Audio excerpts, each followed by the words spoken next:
Part 3 प्रदूषण महाविनाशक।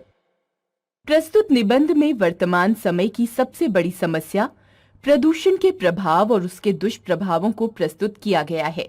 हमें प्रदूषण को रोकने का प्रयास आज से ही करना होगा, तभी भविष्य प्रदूषण रहित बनेगा। आज जहाँ देखो वहाँ कूड़े का ढेर नजर आता है। मानव केवल उपभोगों पर ही अपना ध्यान केंद्रित कर रहा है, लेकिन आसपास के वातावरण के प्रति उसकी विमुखता ने प्रदूषण को आमंत्रित कर दिया है। मानव की सर्वोत्तम खोजों में से एक है विज्ञान, जिसने मानव के विकास में विशेष भागीदारी निभाई है। विज्ञान के चमत्कारों ने बटन दबाते ही सुख सुविधाओं की दुनिया मानव के लिए सजा दी है, लेकिन इस अनुपम भेंट का ही दुष्परिणाम प्रदूषण भी है, जिसने पृथ्वी को संकट में डाल दिया है। आज वातावरण में प्रदूषण की मात्रा बढ़ती जा रही है। वायु, जल, भूमि में अशुद्धता ने प्रकृति के संतुलन को डगमगा दिया है। प्रदूषण रूपी राक्षस पृथ्वी को अपने आगोश में लेने के लिए आतुर हो रहा है। आदिम पुरुष प्रकृति का सहचर था। वे प्रकृति के प्रति आसक्त था। उसने प्रकृति को सहभागी बनाते हुए अपनी प्रगति की राह खोजी थी, लेकिन कालांतर में मानव की आशाओं व आकांक्षाओं में अभिवृद्धि के परिणाम स्वरूप वह प्रकृति के साथ खिलवाड़ करने लगा।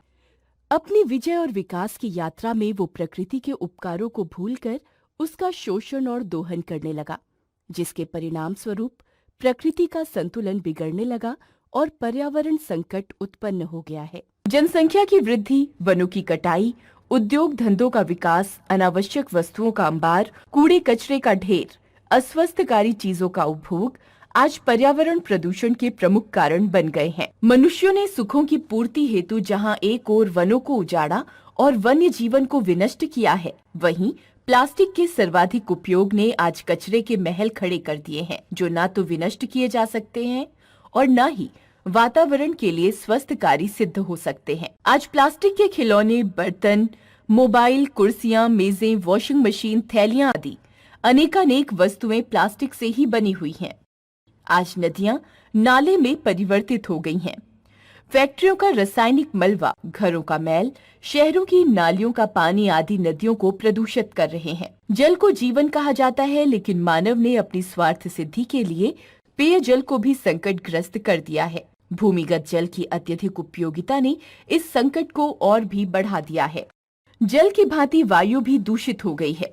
फैक्ट्रियों का धुआं, घरों से निकलने वाले ईंधन का धुआं, मोटर वाहनों, इंजन, परमाणु भट्टियों का धुआं कार्बन की मात्रा को निरंतर बढ़ाता जा रहा है और वातावरण को विषैला बना रहा है।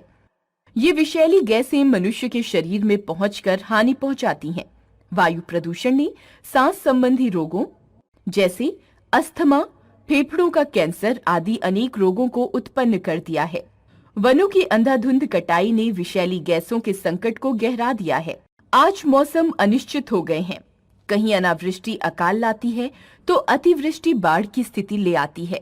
सर्दी, गर्मी, वर्षा का चक्र टूट रहा है। रासायनिक उर्वरकों और कीटनाशक दवाइयों के छिड़काव ने भूमि को दूषित और विषैला बना दिया है। इन दवाइयों से युक्त फल सब्जी विषाक्त हो गए हैं। प्रदूषण का यह घिनौना रूप पृथ्वी को निरंतर आंदोलित करता जा रहा है। कभी संगीत की ध्वनि, पक्षियों का कलरव आनंद और मधुरता के साथ ही साथ शांति को भी प्रस्तुत करता था, लेकिन आज कल कारखानों, गाड़ियों, मोबाइल, रेडियो, टीवी आदि के शोर ने ध्वनि प्रदूषण का स्तर बढ़ा दिया है। मंदिरों, मस्जिदों, गुरुद्वारों में कीर्तन मंडलियों द्वारा लाउडस्पीकर चलाकर गाए जाने वाले भजन हो या सड़क किनारे सामान आदि बेचने वाले या उत्पादनों की निरंतर बढ़ने वाली आवाजें श्रवण संबंधी बीमारियों के कारण बनने लगी हैं तथा जीवन में चिड़चिड़ाहट और तनाव की अभिवृद्धि करने लगे हैं। यद्यपि मानव भविष्य में आने वाले संकट के प्रति सचेत होने लगा है, जिसके फलस्वरूप सारे विश्व में प्रदूषण की समस्या को रोकने के लिए उचित कदम उठाए जाने लगे हैं। 5 जून की तिथि पर्यावरण दिवस के रूप में मनाई जाती है। औद्योगिक क्षेत्र में किसी भी उद्योग को लाइसेंस देने से पूर्व पर्यावरण विशेषज्ञों की स्वीकृति, धुएं तथा अन्य प्रदूषणों के निष्कासन की समुचित व्यवस्था को अनिवार्य कर दिया गया है।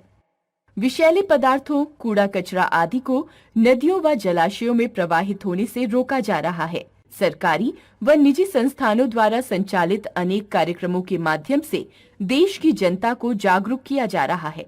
लेकिन आज भी हम प्रदूषण के प्रति सचेत नहीं हुए हैं और निरंतर प्रदूषण के स्तर को बढ़ाते जा रहे हैं। यदि हम प्रदूषण की रोकथाम करना चाहते हैं तो सबसे उत्तम वृक्षारोपण की विधि अपनानी होगी, क्योंकि जितनी अधिक संख्या में वन होंगे उतनी ही जल्दी हम प्रदूषण की समस्या से जूझ पाएंगे। कहा भी गया है कि वृक्ष प्रदूषण विनाशक होते हैं।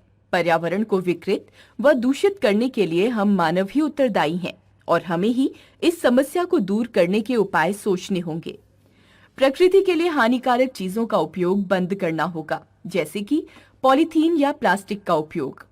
जल, वायु, भूमि, आकाश की स्वच्छता को बनाए रखना हम सबका कर्तव्य है। भावी पीढ़ी को स्वच्छ पर्यावरण प्रदान कर हम ईश्वर की रचना को और अधिक सुंदर बनाएं। सुजाता सक्सेना।